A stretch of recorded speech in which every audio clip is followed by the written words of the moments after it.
Thank you. Welcome, everybody. To everyone out there who's a mother, we wish you a happy Mother's Day.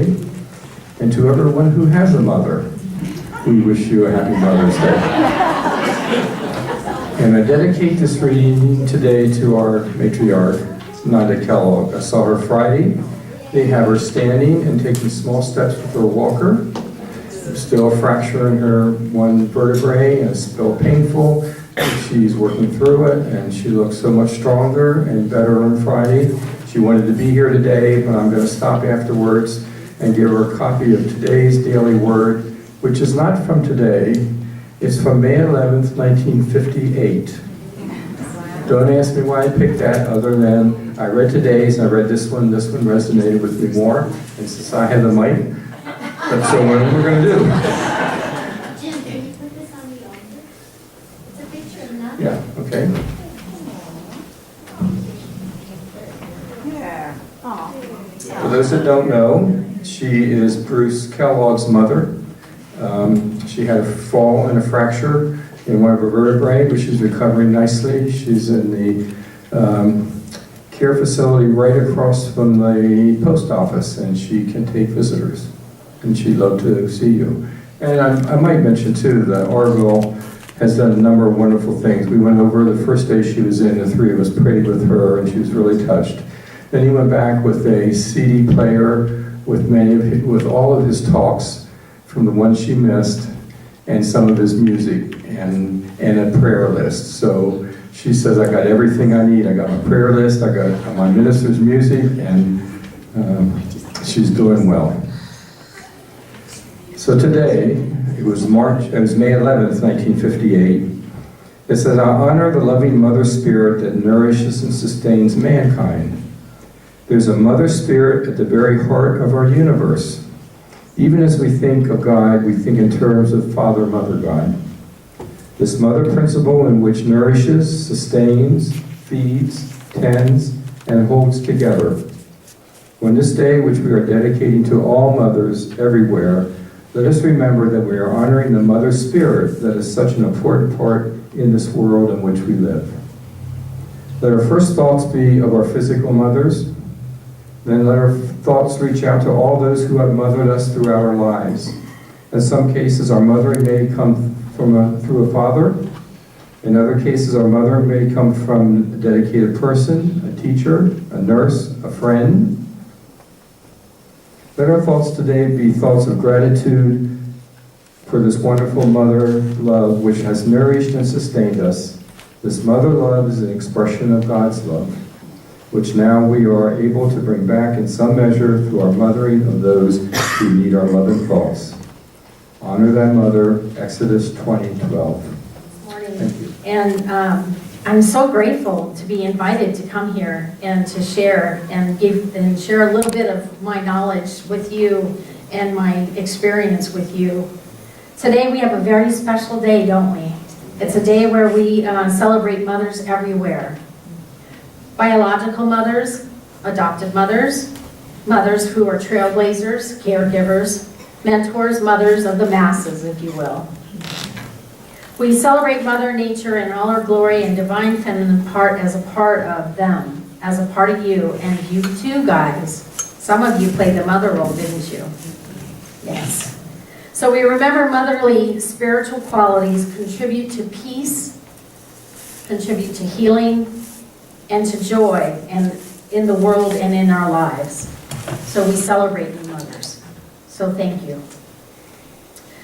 So we take a minute to reflect on the time we felt comforted as a child. Perhaps we listened, we hugged, we shared an encouraging word. We call to mind memories of how we felt when we felt nurtured and held. And we were uplifted by somebody else. The act of mothering is an important act to all of us. So I hope today is blessed. In Genesis 17:16 it says, I will bless her and I will and she will give rise to nations. I will bless her and she will give rise to nations. The mothering is that mothering quality that is within each one of us. It's that nurturing quality. So when we do this, when we come from that place, that inner space where we know and experience our oneness with God, we are being mothers and we are nurturing ourselves. Would you agree? Yes. So I'd love for you to, I'll say this, and then I would love for us to repeat it together as an affirmation. I am grateful for the motherly spiritual qualities enriching my life and the lives of family and friends. Together, I am grateful for the motherly spiritual qualities enriching my life and the lives of family and friends. So happy Mother's Day. I'm a grandma.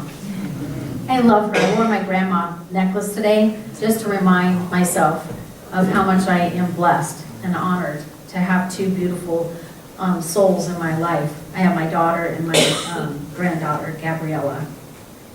I should write a talk on Gabriella. We could be here all day long from talking about her. How many of you can relate with that statement, right? Whether it's your daughter, your child, or somebody special in your life, you could just go on and on and on. But I'll save you.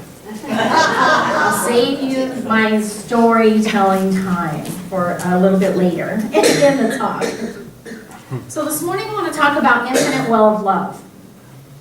And that infinite well of love is what I was talking about earlier, is that mother quality that is within you. It feeds your soul and allows you to find the love that we are seeking in our lives. That infinite well of love is self-love, loving others, and being kind.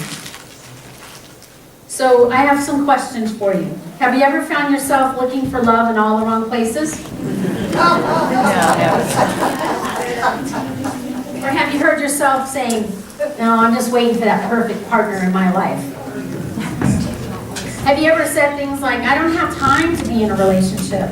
I need to focus on my career. Or I've looked everywhere and all the good ones are taken. Have you heard that? I know, I've heard that.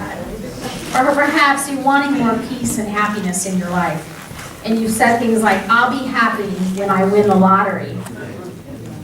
Or when I get a better job. Or when he just quits nagging at me. No, you notice I said he, right? That comes from the logical part. That nagging. You would think it'd come from the nurturing. Nagging is not nurturing, is it? No. What we want to do is we want to ask ourselves, is there something better in life? Why is it that we want to keep waiting to find that true love? To find that love for ourselves and for others? Why do we want to keep waiting? Why is it that every time we seem to be taking 3 steps forward, we take 4 steps back? The question is why is it that we're always waiting for the things in our lives to become better? Well, I'm here to tell you this morning that you don't have to wait. That you no longer have to wait.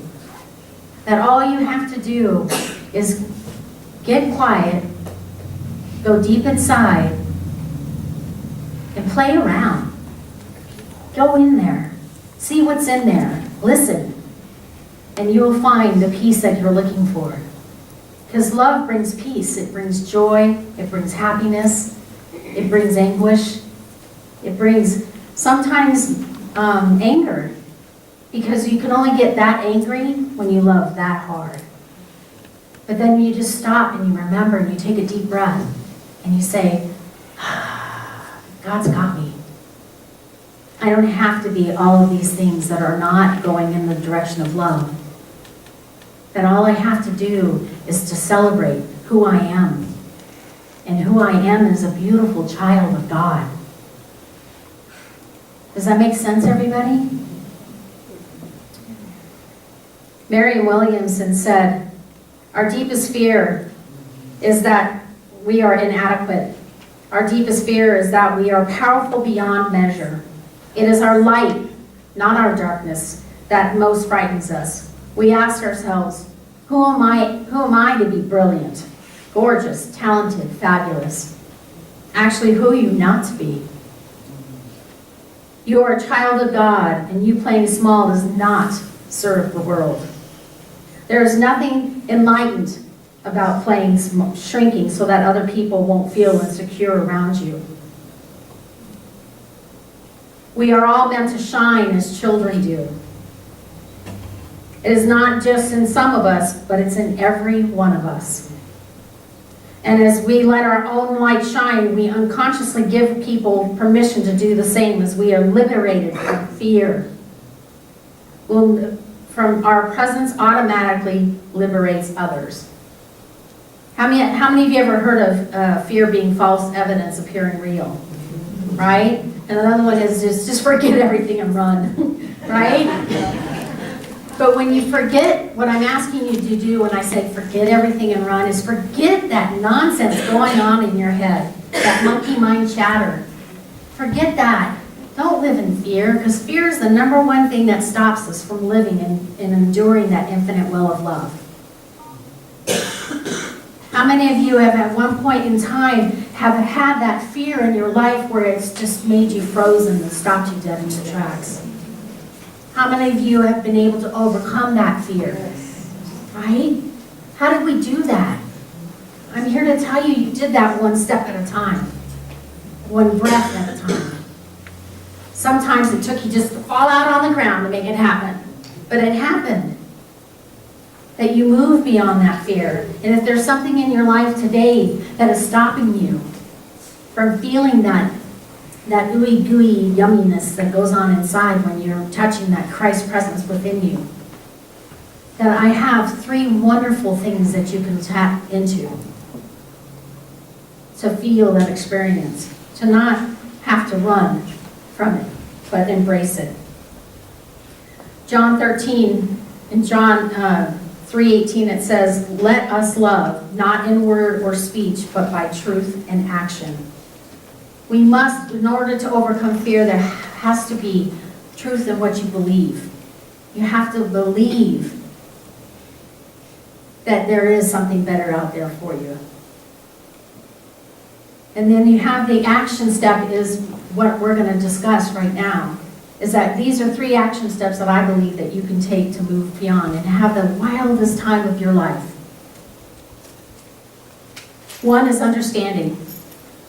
Understanding is important into developing our spiritual nature because it is the faculty which gives movement to our prayer process and gives us a spiritual foundation. Then in the book of 12 Powers of Man by Charles Fillmore, it states, spiritual intelligence, it is the faculty by which we receive enlightenment and insight. It is our capacity to gain direct perceptions of truth. He's saying that you got that pathway, it's right there for you. That all you have to do is get on the right path. And that path seems narrow at times, doesn't it? But it is up to us to stay on that path. And if we happen to stumble off and go a little to the right or a little to the left or just fall out, it's okay. Because the Christ that is within you is there to help you pick you up. You know, the universe loves supporting us. The universe supports us in so many magnificent ways that we never have to worry about when we fall and we falter. What we need to set our minds on is not the worry or the concern, but yet the belief of love, that indwelling Christ that is within us. And even if you can't see it, you can believe it until you can feel it. So how do we get the understanding of our spiritual self and our connection with God? We do it through discernment. Discernment is a key to understanding what is real and what is not. And some questions that you can ask yourself are this. What is yours to do and what is yours not to do? What does having a spiritual life mean to you? What can you do to deepen your connection with God? What acts of kindness can you show yourself today? Hear me when I say that. What acts of kindness can you show yourself today to enhance your experience with Spirit? We forget, don't we, that to be kind to ourselves. That when we're kind to ourselves, we are kind to others.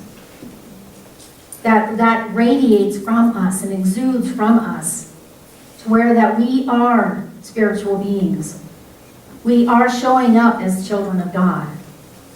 We are showing up how we are meant to be. Does that make sense, everybody? Another way of understanding is we build a foundation that supports us in any situation, good or bad. It's important to build our temple on the rock.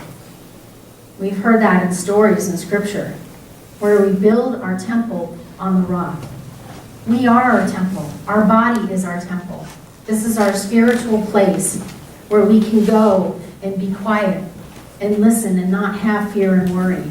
This is that one place where it just lets us just shine. 1 Corinthians 3:10 that says, like a skilled master builder, I lay a foundation. Each builder must choose with care how to build on it. Just as a mason builds his wall, he carefully chooses the next brick. The one that will fit most precisely, lend the greatest strength to the finished product, and contribute to the desired result. We must carefully choose how we want our relationship with God in our lives to be. How we choose to understand God and how we go about it is up to us.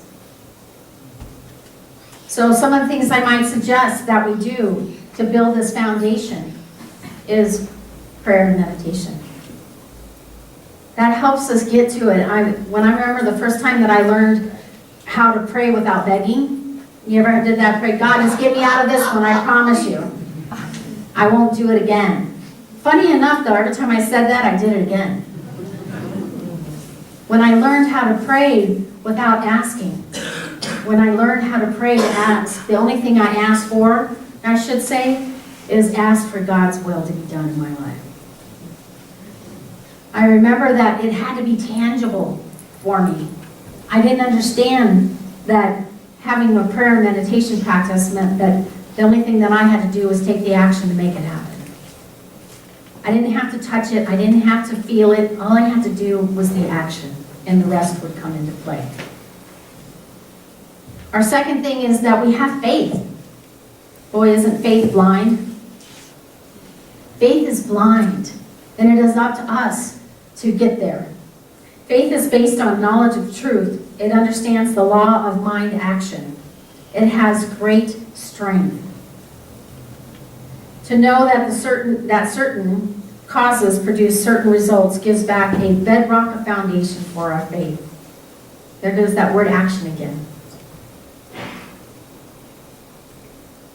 So faith begins in our heart. This is where faith begins. How many of you ever take the time to stop and open your heart to receive? Do we receive when we do that? Have you ever sat down and felt like this? That your hands were crossed over your heart and you're like, okay, God, I'm ready to receive. God's like, well, you want to take that barrier down? God and I have this one-on-one relationship where he just says the weirdest things. It's like, okay, God, what next? Well, first start by taking your hands away and truly open your heart. I want you to practice that with me, will you? Put your hands on your heart. Try to receive God's love. It's hard to receive God's love when you're blocking it. So now I just invite you to close your eyes. Release your hands. Feel the opening of your heart. And say, God, I am here. I am here for your wisdom. I am here for your knowledge. I am here to discern what is mine to do. I am here to be grateful, to be loved, to be kind. Doesn't that feel better? Doesn't that feel like you've just opened your heart to receive something greater, something good? So divine, or wisdom and divine understanding are attributes that come from the Spirit of Christ within us. This price that we must pay to attain divine wisdom. It says, awake, thou not sleepest, and arise from the dead, and the Christ shall shine upon thee. So what he's saying, what in this scripture, what he's saying is rise from the darkness. Rise from that place of not knowing, of fear and confusion, and rise up to receive the Christ that is within you. Rise up to receive the blessings of motherhood. Rise up to see God's light. You know, a long time ago, when I was giving birth to my child, I was in a predicament of my life where it wasn't so much fun, I can tell you. That I made poor choices in my life and it didn't work. And I was going into labor, and I did a whole 18 and a half hours of labor. Thank you, Mother. That's all I have to say. I must have inherited that from my mom, right? And I was giving birth, and I looked down, and I realized that while giving birth, I was not only giving birth to this beautiful new human being, this beautiful soul, I was giving birth to a whole new way of life. On this Mother's Day, we celebrate our mothers. And we say, thank you for giving me the opportunity of having a new way of life. We don't have to wait for Mother's Day to celebrate that, giving birth to new ideas, to new ways of being, to take action steps. We don't have to wait for that. But what we can wait, or not wait for, is yesterday. You ever catch yourself waiting for yesterday? And you're missing out on today because you've got 1 foot in front of tomorrow, 1 foot back in front of yesterday, and you're missing what's happening today. We don't have to wait any longer. All we have to do is say, I'm ready to receive. And we do this with compassion. That is our third way of doing it, is through compassion. How do we do that? What does compassion mean? To me, compassion means forgiveness. Forgiveness is our get out of jail card. Wouldn't you agree? Because when we actually forgive somebody, we are relieving ourselves of keeping stuck in the darkness.